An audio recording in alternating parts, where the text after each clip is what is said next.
Hi students, welcome to English माध्यम। तो आज का हमारा पैसेज है बिल्डिंग हैजार्ड्स। ठीक है, तो देखते हैं किसके बारे में है ये। Each major fire accident in cities that ends up claiming human life flashes out different sets of positive and exacerbating factors. कह रहा है कि हर एक मेजर आग वाली जो घटना सिटीज़ में होती हैं, जो कि काफ़ी ज़्यादा जानें ले लेती हैं, वो कई अलग अलग प्रकार के कारणों को और ऐसे फैक्टर्स जो स्थिति को और ज़्यादा खराब बना सकते हैं उनको उजागर करती है। कॉजेटिव का मतलब होता है किसी का कारण, कि क्या उसके पीछे एक तरीके से कारक रहा है, किस वजह से वो स्थिति उत्पन्न हुई है। एग्जर्बेटिंग का मतलब होता है और ज़्यादा किसी स्थिति को खराब करना, एग्रेवेट करना, वर्सन करना। और फ्लैशेस आउट का मतलब होता है कि किसी चीज़ के बारे में और ज़्यादा डिटेल बताना या उसकी जो डिटेलिंग करना। The recent one in Shahdara in east Delhi highlighted a lack of sufficient attention to planning. कह रहा है कि हाल में ही एक फायर एक्सीडेंट हुआ है जो कि सहादरा ईस्ट दिल्ली में हुआ है। वो ये दर्शाता है, ये हाईलाइट करता है कि सफिशिएंट अटेंशन नहीं दी गई, पर्याप्त एक तरीके से ध्यान नहीं दिया गया प्लानिंग के ऊपर कि किस तरीके से for evacuating buildings in the case of emergencies, कि इमरजेंसी की स्थिति आने पर किस तरीके से बिल्डिंगों से लोगों को एवैक्यूएट किया जाए, बाहर सुरक्षित निकाला जाए। मेनली फायर, खासकर आग लगने की स्थिति में 9 पीपल वर किल्ड। कह रहा है कि 9 लोग मारे गए थे and some 15 were rescued with grievous injuries, और 15 लोगों को बचाया गया था बहुत ही ज़्यादा गंभीर चोटों के साथ। ग्रीवियस मतलब सीरियस इंजरीज के साथ। इन दैट एक्सीडेंट, इस एक्सीडेंट में जो सहादरा ईस्ट दिल्ली में हुआ था। द रेसिडेंशियल बिल्डिंग, कह रहा है कि जो रहने वाली बिल्डिंग थी, stealth plus 4 floors comprising 8 houses. ये जो रहने वाली बिल्डिंग थी, इसमें क्या था कि नीचे वाला 4 पार्किंग का था, जिसको ये बोलते हैं स्टील एरिया। ठीक है, ऊपर इसके 4 फ्लोर और थे, जो कि हर फ्लोर में 2-2 एक तरीके से क्वार्टर थे, 2-2 फ्लैट थे। तो टोटल कितने हो गए? 8 थे। तो 8 हाउसेस का वो पूरी बिल्डिंग थी। हैड सिक्योरिटी इन्हांसिंग फीचर्स, और उस बिल्डिंग में सिक्योरिटी को बढ़ाने के लिए, उसको इन्हांस करने के लिए कुछ बढ़िया फीचर्स थे। That turn out to be deadly, जो अंत में जाकर जानलेवा साबित हुए। मतलब कि उस रेसिडेंशियल बिल्डिंग में कुछ ऐसे फीचर्स थे, जब आग लगी तो वो जानलेवा साबित हुए। इलेक्ट्रॉनिक लॉक्स ऑन डोर्स, और वो कौन कौन से इन्हांसिंग जो फीचर्स थे, जो सिक्योरिटी फीचर्स थे, कौन से थे वो? एक तो इलेक्ट्रॉनिक लॉक थे जो कि दरवाजों में लगे थे। That could not be open, जो खोले ना जा सके जब आग लगी वहां पर।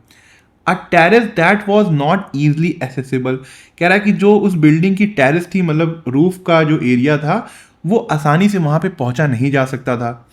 And metallic grills around the building including on balconies, और बिल्डिंग के चारों तरफ एक मेटेलिक ग्रिल्स या बार कह सकते हो लगी रहती है, नहीं है? मान लो बालकनी में भी लगी होती है कि बच्चे जो होते हैं वो वहां से झांके ना, तो ऐसी ग्रिल लग जाती है लोहे की, या फिर उसको हम मेटेलिक भी बोल सकते हैं।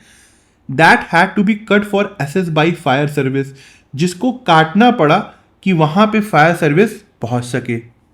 Personal seeking to rescue the victims, कह रहा है कि जो फायर सर्विस के पर्सनल थे, लोग थे जो विक्टिम्स को बचाना चाहते थे, उनको बचाने के लिए जो ग्रिल्स थी चारों तरफ बिल्डिंग के, उनको काटना पड़ा था। अ फायर इन मार्च इन पलाम, कह रहा कि पलाम में जब आग लगी थी मार्च में, इन विच, जिसमें 9 of N extended family died, एक ही फैमिली की जो बड़ी फैमिली थी, एक्सटेंडेड फैमिली थी, इसमें चाचा चाचा दादी दादी सब थे, उसके 9 लोग मारे गए थे। हाईलाइटेड, ये दर्शाता है access problem that fire services face in Delhi, कि किस तरीके से उस जगह पहुंचने में, जहां पे घटना हुई है, जहां पे आग लगी है, फायर सर्विसेज को कितनी ज़्यादा दिक्कत फेस करनी पड़ती है दिल्ली में, इस चीज़ को दर्शाता है। तब मिक्स्ड यूज बिल्डिंग मतलब जो रहने के लिए भी यूज हो रही हो, नीचे दुकान हो, कहीं कहीं ऑफिस भी हो, तो जो मिक्स्ड यूज बिल्डिंग है, had few of the recommended fire fighting facilities required in such building. कह रहा है कि जितनी इनको एक तरीके से रिक्वायर है, कि जो फैसिलिटीज होनी चाहिए आग से लड़ने के लिए, उन फैसिलिटीज़ में बहुत सी थोड़ी सी इनके पास ही होती है फैसिलिटीज़। मान लो कि वाटर स्प्रिंकल जरूरी होता है और भी जितने भी क्या कहते हैं स्प्रे जरूरी होता है, बहुत से 5-6 जो इक्विपमेंट होने चाहिए, उसमें से बहुत ही ज़्यादा कम इनके पास इक्विपमेंट है फायर से लड़ने के लिए। आई विटनेसेस कह रहा है कि जिन्होंने मतलब अपनी आंखों से देखा था, जो सबूत थे, उन्होंने कंप्लेन किया था दैट द हाइड्रोलिक लिफ्ट की जो हाइड्रोलिक लिफ्ट होती हैं जो कि फायर सर्विसेज द्वारा यूज़ की जाती हैं कि वो हायर फ्लोर्स में पहुंच सकें, वर मैल फंक्शनिंग, वो काम नहीं कर रही थी। मैल फंक्शन मतलब जो खराब हो गई थी या फिर फेल हो गई थी, ब्रेक हो गई थी।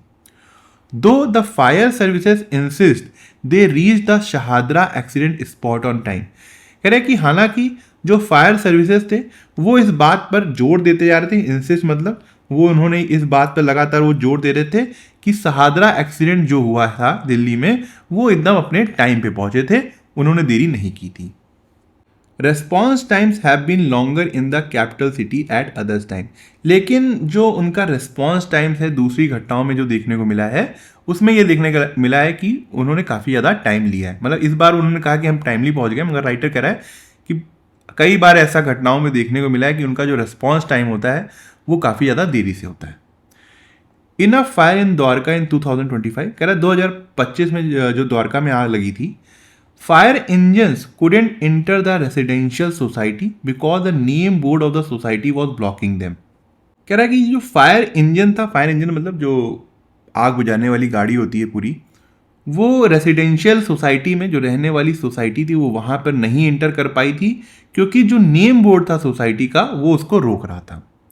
While there is certainly a case for reviewing the fire preparedness and firefighting capabilities of Delhi, कह रहा कि हालांकि ये निश्चित रूप से ऐसा केस है जिसमें हमको ये समीक्षा करनी होगी, रिव्यू करना होगा कि किस तरीके से हमारे यहाँ आग को लेकर तैयारियां हैं, प्रिपेयर्डनेस है मतलब कितना ज़्यादा हमारे अंदर अलर्टनेस है, रेडीनेस है, और क्या क्षमताएं हैं दिल्ली में इस आग से लड़ने के लिए। What often goes unaddressed are electric problem। कह रहा है कि ज़्यादातर हम जिन चीज़ों को इग्नोर कर देते हैं वो होते हैं इलेक्ट्रिक की समस्याएं, मतलब जो इलेक्ट्रिक से रिलेटेड जो समस्याएं हमारे घर में होती हैं हम उनको इग्नोर कर देते हैं। दैट कॉज जो कि कारण बनते हैं दीज फायर्स इन फायर्स का, इन आगों का, across Indian cities. As summer sets in का मतलब होता है स्टार्ट होना, कि कह रहा है जैसे ही जो समर है, गर्मी है, वो स्टार्ट होती है, air conditioning blast are often casually cited as in the Shahdara fire. कह रहा है कि फिर एयर कंडीशनिंग ब्लास्ट को ही एक तरीके से कारण बता दिया जाता है जैसा कि शहादरा फायर में हुआ था। मतलब जैसे ही क्या कहते हैं गर्मी स्टार्ट होती है तो आग लगने का सबसे मुख्य कारण बता दिया जाता है कि एयर कंडीशन है, एसी है, वो ब्लास्ट कर गया। व्हाट ऑफन हैपेंस, कह रहा है कि ज़्यादातर ये होता है इज ओवरलोडिंग ऑफ इक्विपमेंट, कि इक्विपमेंट जितने हमारे घर में उसकी ओवरलोडिंग हो जाती है। सच है जैसे कि the air conditioner during hot summer days, कि बहुत ज़्यादा गर्मी के दिनों में जैसे कि एयर कंडीशनर क्या होता है, मान लो कि जब सर्दियाँ होती है तो हमारे यहाँ एसी भी बहुत कम में क्या कहते हैं कम पॉइंट में चलता है, होता है ना, एक कोल्डेस्ट, तो एक पॉइंट सेट करते हैं, हर चीज़ें, कूलर भी नहीं चल रहा होता है, एसी भी नहीं चल रहे होते हैं, तो सिर्फ फ़ैन भी कई बार बंद हो जाता है, सिर्फ लाइट से काम होता है, तो उस समय उतना लोड नहीं होता। मगर जैसे ही गर्मी बढ़ती है तो लोगों के यहाँ ओवरलोडिंग स्टार्ट हो जाती है। मान लो कि आपके यहाँ भी घर में किसी के यहाँ 2 किलोवाट घर होगा जो लोग रूरल एरियाज़ में होंगे, या फिर 4 किलोवाट उन्होंने लोड ले रखा होगा, 5 किलोवाट तक भी ले रखा होगा अगर आप अर्बन एरिया में हैं। तो जितना आपके पास लोड है आप उसी हिसाब से वायरिंग कराते हो, ठीक है, और उसी के हिसाब से इक्विपमेंट चलाते हो। मान लो आपने 2 किलोवाट का लोड ले रखा है और यहाँ पे आप 4 एसी चलाने लग जाओ और सारे इक्विपमेंट के साथ, तो लोड आ जाएगा ना, उस हिसाब से वायरिंग नहीं है आपके घर की। हालांकि अब तो एसी पॉइंट के लिए हर वायरिंग अलग होती है, तो हो सकता है यहाँ पे ना हो। तो कह रहा है कि ओवरलोडिंग की वजह से ऐसा ज़्यादातर होता है। The wires that are not design to handle such load, कह रहा है कि ऐसे वायर जो कि इतने लोड को हैंडल करने के लिए डिज़ाइन ही नहीं हुए, बने ही नहीं है, वो बर्न हो जाते हैं ड्यू टू हीट, गर्मी की वजह से। And the circuit breakers that should have tripped the equipment, और जो सर्किट ब्रेकर है जिसको इस कनेक्शन को काट देना चाहिए था, जो कि इस इक्विपमेंट को ट्रिप्ड कर दे, मतलब रोक दे, एज प्रोटेक्शन प्रोटेक्शन के तौर पर डू नॉट डू सो, वो ऐसा नहीं करता है। ठीक है, क्या क्या कहने का मतलब है, आपके यहाँ एमसीबी लगी होगी, है ना, एमसीबी लगी होगी। एमसीबी का काम होता क्या है, एमसीबी का काम होता ही है कि कहीं पे फ्लक्चुएशन आए या कहीं पे आग लगे या फिर कहीं भी वोल्टेज फ्लक्चुएशन आए, वो ट्रिप कर जाती है। कई बार होता है घर में, वो ट्रिप इसीलिए हो जाती है कि आग ना लग पाए, इसीलिए एमसीबी बहुत ज़रूरी होती है घर में, बहुत ज़्यादा ज़रूरी होती है। ठीक है, आपने बहुत बार देखा होगा घरों में एक फ्यूज़ होता है, इस तरीके से फ्यूज़ लगा होता है। ठीक है, कुछ लोग क्या करते हैं, ऐसा मैंने गांव में देखा है बहुत बार, कि लोग की ये फ्यूज़ बार बार उड़े ना, तो इसका जो इंटरनल वायर होता है ना, वो बहुत ज़्यादा मोटा लगा देते हैं, जबकि ये बहुत कम उसका रेजिस्टेंस का लगा होना चाहिए, कि अगर हल्का सा भी ओवरलोडिंग हो तुरंत ये उड़ जाए, ताकि जो आपका इक्विपमेंट है वो बच जाए। तो मैंने गांव वालों को देखा है कि ये फ्यूज़ ना उड़े ना, वो मोटे मोटे तार लगा देते हैं, पूरा घर उड़ जाता है, फ्यूज़ नहीं उड़ता है। इन इंडिया, भारत में, the hierarchy of loads and circuit breakers, कह रहा है कि भारत में जो ये लोड और सर्किट ब्रेकर की पूरी व्यवस्था है, पूरी सिस्टम है, इज ऑफन नॉट ऑब्जर्व, उसको एक तरीके से लोग इग्नोर कर देते हैं, ध्यान नहीं देते उसके ऊपर। एज क्योंकि residents are packed with high load equipment beyond what the system can safely carry, क्योंकि लोगों के घर में बहुत भारी भारी इक्विपमेंट होते हैं, 4-4, 2-2, 3-3 एसी लगाए रखते हैं, फिर 2-3 कूलर भी लगा लेते हैं, 2-2 फ्रिज होते हैं, कि उतना ज़्यादा उनके यहाँ सामान होता है कि जो सिस्टम उनके घर में है वो उसको पूरी तरीके से सेफली तरीके से चला नहीं सकता। हालांकि ये मुझे थोड़ी सी बात अजीब लग रही है, क्योंकि जब घर बनता है ना, तो आपने अपने घर में भी देखा होगा कि एसी की लाइन हमेशा अलग दी जाती है, एसी की लाइन हमेशा अलग देती है। तो मुझे ऐसा लगता है कि वो कितने एम्पियर का होता है मुझे याद नहीं आ रहा है, कि उसका सॉकेट देखो कि एकदम अलग होगा, फ्रिज का भी सॉकेट सबसे बड़ा होगा, एसी का भी सॉकेट जो होता है सबसे बड़ा होता है। तो वो इवन क्या कहते हैं, जो लाइन है वो एकदम अलग चलती है, उससे दूसरी लाइनों का अंतर नहीं होता। हो सकता है कि दिल्ली में लोग इस चीज़ का ध्यान न रखते हैं। The intent is often to keep the equipment running under all condition, कह रहा है कि लोगों का एक तरीके से जो इंटेंट होता है वो ये होता है कि क्या कुछ भी हो जाए, उनके जो इक्विपमेंट है लगातार चलते रहें। वेयर है, जबकि tripping of overloaded equipment is a necessary safety feature, कि ओवरलोडेड इक्विपमेंट का ट्रिप हो जाना, एक तरीके से स्टॉप हो जाना, एक जरूरी सेफ्टी फीचर है। City authorities talk of drones and robots to fight fires, कह रहा है कि जो सिटी की अथॉरिटीज़ हैं, डिपार्टमेंट है, वो आग से लड़ने के लिए ड्रोन्स और रोबोट्स की बात करते हैं। When even the basic preventive measures are not in place, कह रहा है कि जबकि तब जब बुनियादी सुरक्षा उपाय ही जो है वो सही से लागू नहीं हुए हैं, मतलब जो बेसिक प्रिवेंटिव मेजर्स हैं वही सही से लागू नहीं हुए हैं, और बात करते हैं ड्रोन्स और रोबोट्स की।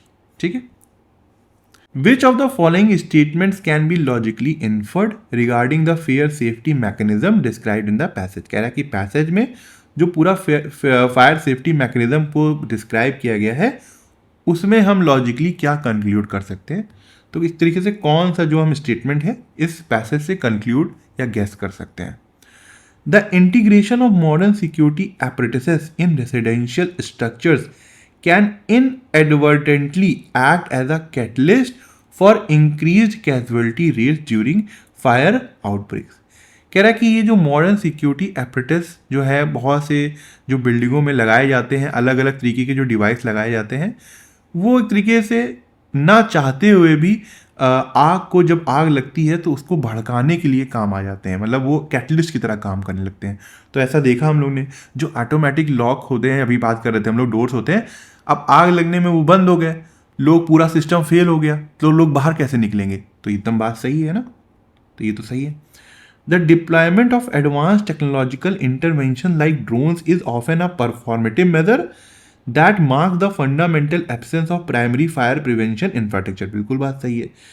कह रहा है कि ये जो डिप्लॉयमेंट होता है एडवांस टेक्नोलॉजी का, जैसे कि ड्रोन्स हो गए, ये एक तरीके का बस दिखावटी स्टेप है, मतलब ऊपर ऊपर से परफॉर्मेटिव मेजर्स है कि दिखावे के लिए तो ठीक है, जो कि एक तरीके से जो फंडामेंटल जो चीज़ें वहाँ पर नहीं है, जिससे चीज़ों को हम कर सकते हैं, जो बुनियादी चीज़ें नहीं है, बस उनको छुपाने के लिए ये सब बात हो रही है। तो ये भी बात समझ में आ रहा है कि ड्रोन्स रोबोट की बात तो कर रहे हैं, मगर जो फंडामेंटल चीज़ें हैं, जो बुनियादी चीज़ें हैं, वो है ही नहीं। तो both A1 and 2 can be inferred. तो सी अच्छा आंसर होगा हमारा। In the following question, a statement of assertion is given followed by the statement of reason. Read both statement carefully and choose the correct option. अब ये assertion दिया हुआ है, reason दिया है, ये बताना है क्या दोनों सही है और क्या आर जो है वो करेक्ट एक्सप्लेनेशन ए का है कि नहीं है। The structural configuration of mixed use and residential building in metropolitan areas like Delhi frequently compromises the efficacy of emergency response team। कह रहा है कि जो एक तरीके से मिक्स्ड यूज बिल्डिंग है और रेसिडेंशियल बिल्डिंग है, जो इनका स्ट्रक्चरल कॉन्फ़िगरेशन है, जिस तरीके का इनका स्ट्रक्चर बना हुआ है मेट्रोपॉलिटन एरियाज में जैसे कि दिल्ली, वो इमरजेंसी रिस्पॉन्स टीम को अपनी पूरी मैक्सिमम एफर्ट के साथ काम करने में एक तरीके से पूरी तरीके से काम नहीं करने देती। ये ठीक तो है, ये बात तो बताई गई है, क्योंकि अलग अलग तरीके की डिज़ाइन है, अलग अलग तरीके की ग्रिल बना रखे हैं हर तरफ, जिसको काटने में पहुंचने में बहुत मुश्किल हो रहा है। अलग अलग तरीके की उनकी लिफ्ट सिस्टम है, पूरा ऑटोमेटिक लॉक है, जिससे जो हमारी फायर सर्विसेज है वो वहां तक पहुंच नहीं पा रही है। ठीक है, अब ये वाला स्टेटमेंट देखो, the systematic implementation of the hierarchy of electrical load ensure that high capacity equipment operate safely without necessitating the intervention of the circuit breakers. ये पैसेज के हिसाब से तो सही नहीं है ना, इसमें बताया गया ना कि ट्रू और फॉल्स बताना है हमको, ये तो ट्रू है और ये पैसेज के हिसाब से फॉल्स है। क्यों? क्योंकि इसमें कह रहा है कि जो सिस्टमैटिक तरीके से अगर हम हायरार्की को इम्प्लीमेंट करते हैं इलेक्ट्रिक लोड्स को, तो वो ये सुनिश्चित करता है कि जो हाई कैपेसिटी इक्विपमेंट है वो ऑपरेट करते रहें सेफली बिना सर्किट ब्रेकर के इंटरवेंशन के। मगर पैसेज में ये बताया गया है कि जो हायरार्की सिस्टम है वो सही से इम्प्लीमेंट नहीं हुआ है और सर्किट ब्रेकर भी बीच में नहीं आते हैं, जिसकी वजह से आग लग जाती है, वो एक तरीके से वो ट्रिप नहीं करते हैं। ये उल्टी बात कही गई है, तो ये फॉल्स होगा। और ये करेक्ट रीज़न भी इसका नहीं है, क्योंकि स्ट्रक्चरल कॉन्फ़िगरेशन का मतलब हो गया किस तरीके से वहाँ पे लिफ्ट लगी हुई हैं, किस तरीके से बाहर ग्रिल लगी हुई हैं। एक बार उसने एक एग्जांपल दिया कि बाहर होर्डिंग की वजह से, जो सोसाइटी का नेम प्लेट था उसकी वजह से फायर गाड़ी वाली जो फायर सर्विस थी वो अंदर नहीं आ पा रही थी, है ना।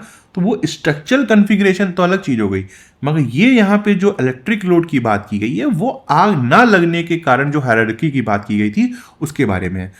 तो आंसर होना चाहिए A is true but R is false. ठीक है, सी होना चाहिए। Which of the following best encapsulates the paradox of security highlighted in the context of the Shahadra fire accident? कह रहा है कि शहादरा फायर एक्सीडेंट को लेकर जो सिक्योरिटी को लेकर विरोधाभास दर्शाया गया है, उसमें से कौन सा जो स्टेटमेंट है अच्छी तरीके से उसको समराइज कर रहा है, इनकैप्सुलेट्स कर रहा है। पैराडॉक्स ऑफ सिक्योरिटी का मतलब है कि सिक्योरिटी सुरक्षा के लिए तो लगाई गई थी मगर वो नुकसानदेह हुई। तो ऐसा कौन सा स्टेटमेंट बता रहा है? Structural fortification design to protect occupants from external threat. कह रहा है कि जो सुरक्षा कवच डिज़ाइन किए गए थे वहाँ के रहने वालों को प्रोटेक्ट करने के लिए बाहरी खतरों से, बिकेम इनसरमाउंटेबल बैरियर, वो एक तरीके का ऐसा बाधाएं बन गई जिनको पार कर पाना बड़ा मुश्किल था, दैट प्रिवेंटेड देयर एस्केप, जिसकी वजह से वो बाहर नहीं निकल पाए, and restricted external rescue access, और जो बाहर की जो फायर फाइटर की सर्विस थी वो वहाँ उनके पास तक नहीं पहुँच पाई। बिल्कुल बात सही है। जो ड्रिल्स उनकी सुरक्षा के लिए लगाए गए थे एक तरीके से वही बाधा बन गए जब आग लगी, और लोग ना तो वहाँ से निकल पाए ना ही सर्विस वाले उनके पास पहुँच पाए, उनको काट कर पहुँचना पड़ा, तो उसमें काफ़ी ज़्यादा देरी हो गई जिसकी वजह से लोगों की डेथ भी हुई।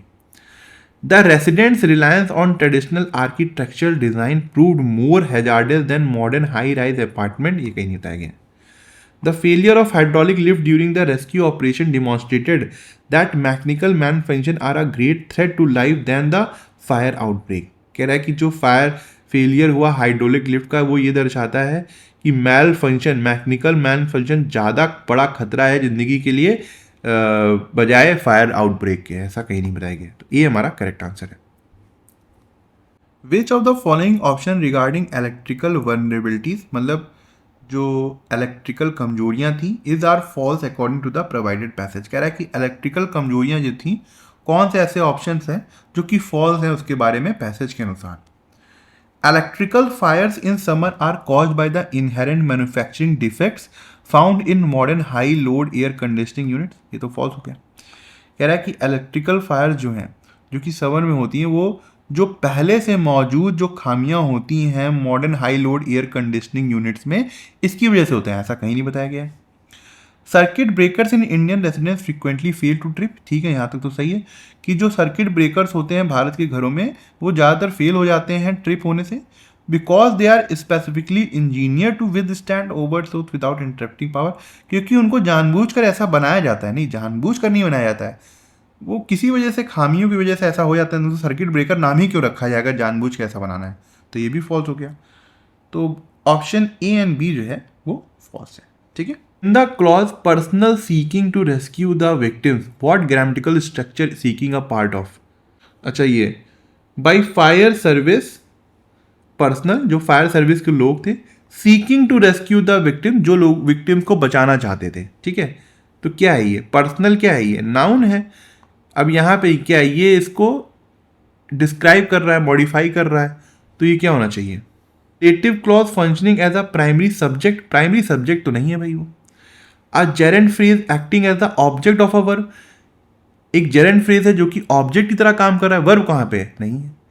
अब पार्टिसिपल फ्रेज, हाँ एक तरीके का एडजेक्टिव फ्रेज तो है वो, जो कि मॉडिफाई कर रहा है उससे पहले आने वाली लाइन को, सी एकदम सही है। जो पर्सनल है ये क्या हो गया, नाउन हो गया।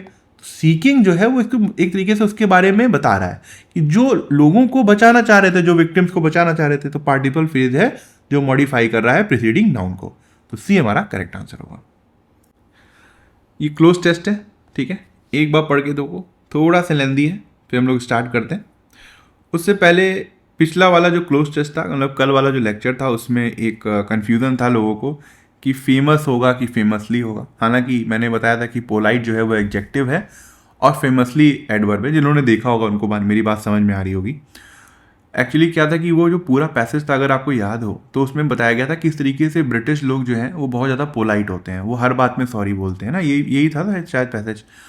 तो वहाँ पे कहा गया था polite, famously polite character answer था, फेमसली यूज हुआ था, फेमस यूज नहीं हुआ था। बात क्या है कि लोग कहना था भाई नाउन से पहले तो 2-3 एडजेक्टिव लगा सकते हैं, जितने जितने चाहो उतने लगा लो, कोई दिक्कत नहीं है, मगर वो एडवर्ब क्यों आ गया वहाँ पर, वो फेमसली क्यों, फेमस क्यों नहीं बोला आपने, फेमस पोलाइट कैरेक्टर क्यों बोल दिया भाई। इसलिए बोला था क्योंकि वहाँ पे जो कंटेक्स्ट आ रहा था वो ये आ रहा था कि वो जो कैरेक्टर हैं वो प्रसिद्ध हैं क्योंकि वो पोलाइट हैं, समझ रहे हो। वो फेमस ही इसलिए हैं क्योंकि वो पोलाइट कैरेक्टर के हैं, इसलिए नहीं था कि वो कैरेक्टर फेमस भी हैं और पोलाइट भी है, ये मतलब नहीं आ रहा था। मतलब आ रहा था कि पोलाइट है इसी वजह से फेमस है।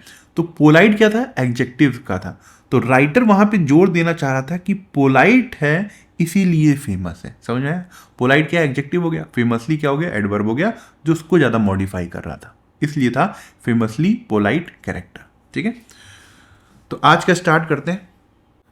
The central government has started enforcing a scheme, क्या बोल रहा है, सेंट्रल गवर्नमेंट ने स्टार्ट कर दिया है एक स्कीम को लागू करना, to keep a strict dash over smuggling, कि वो स्मगलिंग के ऊपर क्या कर सकें, क्या स्ट्रिक्ट कंट्रोल कर सकें, ठीक है आ रहा है। ऑफ एंटीक्यूटीज़, एंटीक्यूटीज़ क्या होती हैं भाई, पुरानी चीज़ें हो गई, जो हिस्टोरिकल प्रूफ होते हैं या जो हिस्ट्री से रिलेटेड चीज़ें होती हैं, मूर्तियाँ हो सकती हैं, पुरानी चीज़ें हो सकती हैं, उनको हम एंटीक्यूटीज़ बोलते हैं, जो 1000 साल पुरानी होती हैं। And to prevent illegal trade in the priceless art treasure, और ये जो प्राइसलेस आर्ट जितने भी ये तिजोरी हैं, इनको इलीगल, इनकी जो ट्रेड है उसको रोकने के लिए जो सरकार है वो एक स्कीम को इन्फोर्स कर रही है, ठीक है। क्या होना चाहिए यहाँ पर, आप खुद बताओ। टू कीप अ स्ट्रिक्ट, वो स्ट्रिक्ट क्या रखना चाह रहे हैं, विजिल, विजिल का मतलब होता है निगरानी, हो सकता है भाई।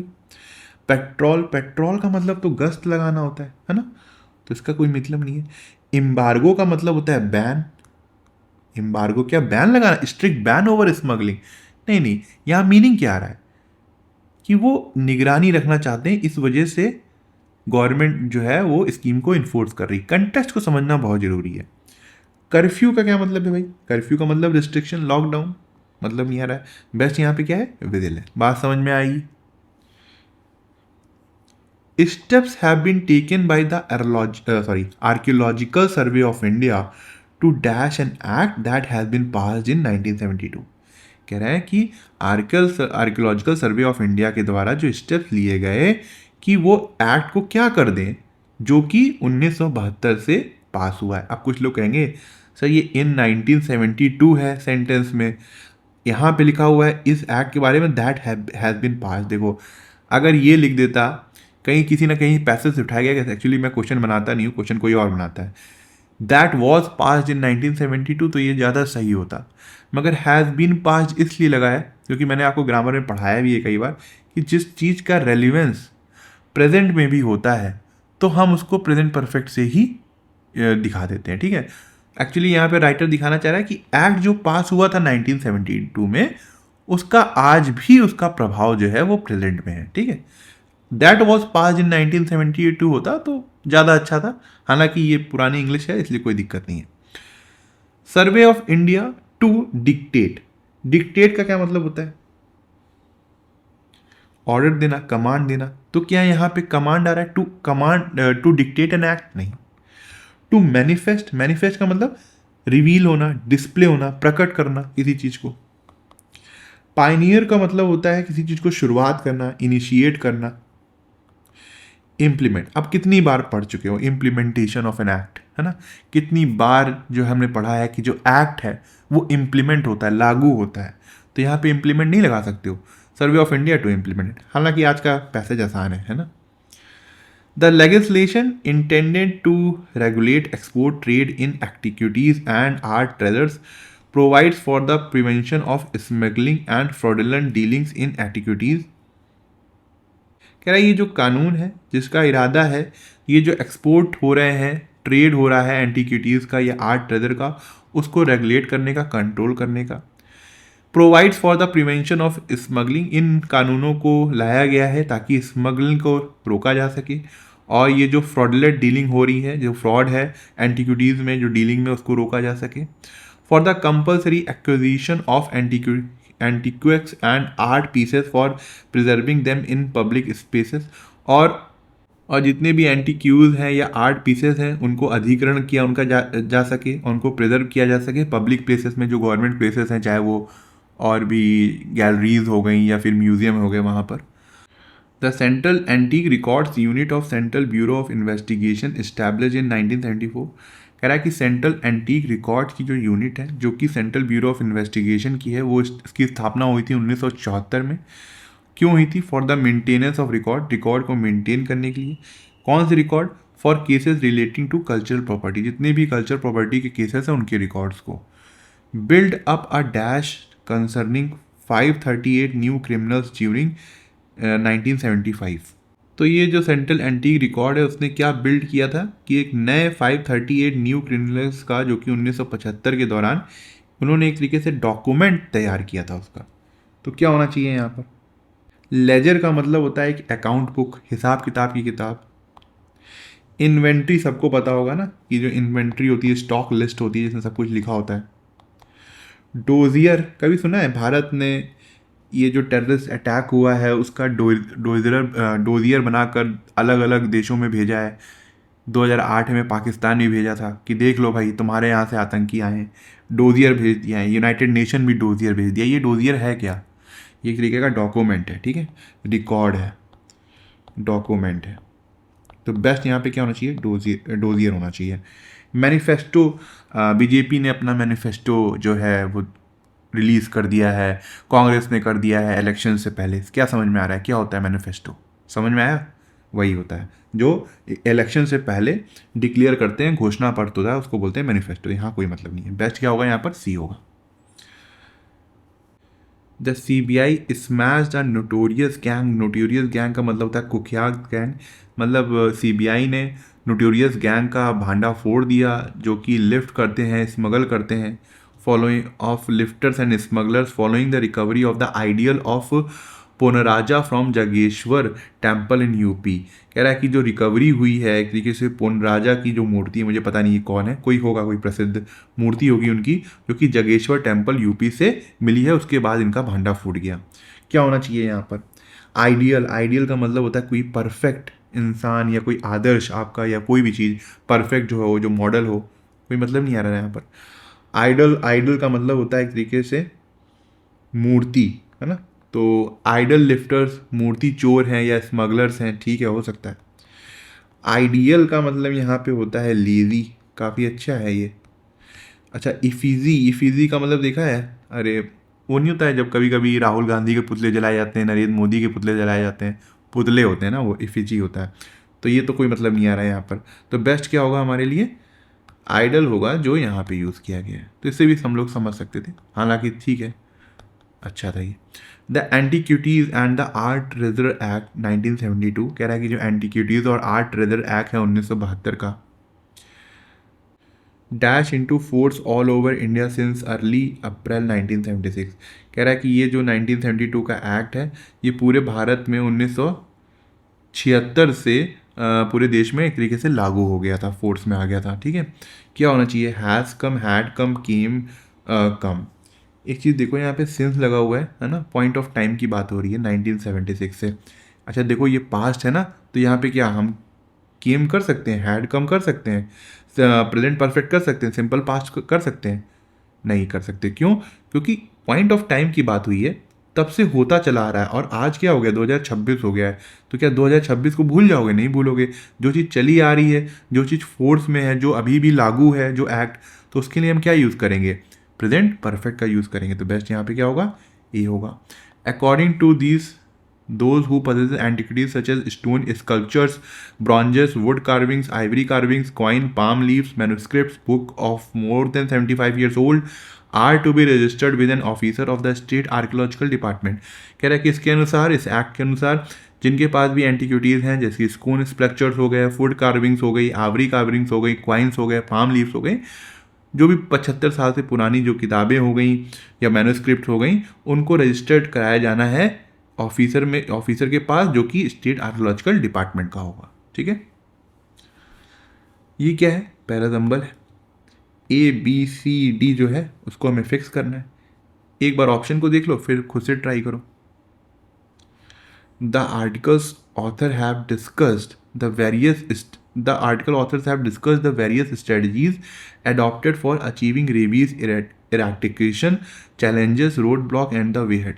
मतलब समझ में आया ना? उससे पहले एक चीज़ देखो, द आर्टिकल मतलब आर्टिकल की पहले बात हो चुकी है तभी द लगाया गया है ना। तो इसका मतलब क्या हुआ कि आर्टिकल की पहले बात हो चुकी है, तो ये पहला सेंटेंस तो होगा नहीं, ये तो होगा नहीं, तो क्या ए वाला ऑप्शन है, हटा दो इसको। अभी मीनिंग समझ ही नहीं रहे, सिर्फ जितना ग्रामर की रूल पता है उसी हिसाब से कर रहे हैं। While the figures pertain to only large centres in the city, कह रहा है कि ये जो फिगर्स हैं, पर्टेन टू का मतलब रिलेटेड टू है, रिलेटेड हैं दो लार्ज सेंटर्स की सिटी से। अ रीसेंट आर्टिकल, अभी अभी जो आर्टिकल, अच्छा देखो, अ रीसेंट आर्टिकल, जो अभी अभी नया एक आर्टिकल पब्लिश हुआ है इन अ स्टेट मेडिकल जर्नल में, has given a broader state wide picture, उसने एक तरीके से बड़ी पिक्चर सामने लाई है। ठीक है, इसका मतलब ए जो है वो बी के बाद आएगा, इतना तो पता चल गया, क्योंकि यहाँ पे रीसेंट स्टडी की बात हुई है। अब जरा ऑप्शन देख लेते हैं, इतना पता है, हो सकता है बी ए के बीच में कोई और भी आए, ये तो नहीं होगा, ये हो सकता है, ये भी हो सकता है ना, बीच में आ जाए, ये भी नहीं देख सकते, ये भी, ये नहीं हो सकता, खत्म बात। तो इसका मतलब या तो ये होगा या तो ये होगा। अब एक चीज़ देख लेते हैं, या तो बी ओपनिंग सेंटेंस है या तो सी ओपनिंग सेंटेंस है। अब तो और आसान हो गया, ये देखो यहाँ पे तो बी है, यहाँ पे सी है। अब देख लेते हैं कि बी है ओपनिंग सेंटेंस की सी है opening. While the figures pertain to only to last sentence in the city, बहुत मतलब एकदम मिनिमम पढ़कर काम कर रहे हैं। अब देखो साफ साफ समझ में आ रहा है कि बी स्टार्टिंग सेंटेंस नहीं है। अब देखो सी को पढ़ के देखो, इन 2023 में two of the major government hospital in the city, दो जो मेजर गवर्नमेंट हॉस्पिटल हैं सिटी में, government Stanley medical college hospital and RGG has treated at least 5500 to 6000% for the dog bite. अच्छा देखो यहाँ पे हो गया, सी से स्टार्टिंग एकदम सही है कि डॉग बाइट की बात हो रही है। ठीक, अब उसके बाद देखो यहाँ पे बी आ गया, वाइल ये जो फिगर है वो दो लार्ज सेंटर से ही रिलेटेड है, जो कि गवर्नमेंट सेंटर हॉस्पिटल की बात हो रही है। अभी जो रिसेंट एक आर्टिकल पब्लिश हुआ है उसने ब्रॉडर पर्सपेक्टिव दिया है। अब यहाँ पे ए आ जाएगा, जो ये आर्टिकल ऑथर्स है उसने क्या बहुत सी अलग अलग स्ट्रेटजीज की बात की है कि हम किस तरीके से रेबीज़ को पूरी तरीके से ख़त्म कर सकते हैं, इरेडिकेट कर सकते हैं, क्या क्या चैलेंजेस हैं, क्या रोड ब्लॉक्स हैं और क्या आगे रास्ता है। ठीक है, उसके बाद they also noted that counting the canine population is a crucial step towards prioritising areas for intensive intervention methods. तो क्यों ना क्या चाहिए, सी के बाद आना चाहिए बी, और बी के बाद ए, और ए के बाद डी, तो CBAD, तो बी हमारा करेक्ट आंसर है। समझ में आया? तो ठीक है, आज का लेक्चर यहीं ख़त्म करते हैं। आई होप आपको कुछ सीखने को मिला होगा। और आप कमेंट सेक्शन में ज़रूर बताइएगा कि आपको आज का लेक्चर कैसा लगा और आपको क्या सीखने को मिला। अगर आप मुझसे इंग्लिश ग्रामर पढ़ना चाहते हैं तो आप हमारा ऐप इंग्लिश माध्यम प्ले स्टोर से डाउनलोड कर सकते हैं। ऐप ओपन करते ही आपके सामने होम स्क्रीन आएगी। वहाँ पे आपको 5 ऑप्शन मिलेंगे, मेन, लाइब्रेरी, फीड, लेक्चर, पास। लेक्चर में क्लिक करते ही आपके सामने 2 वर्जन आएंगे, फ्री और पेड। पेड में क्लिक करते ही आपके सामने इंग्लिश ग्रामर का एक सेक्शन आएगा जहाँ पे मैंने इंग्लिश एसएससी के लिए बहुत ही डिटेल में बताया हुआ है और बहुत ही सिंपल लैंग्वेज में बताया है, जो कि आपके कॉन्सेप्ट्स को और अच्छा करेगा और आपको अच्छे मार्क्स लाने में हेल्प करेगा। तब तक के लिए प्रैक्टिस करते रहिए। Thank you so much for watching this video.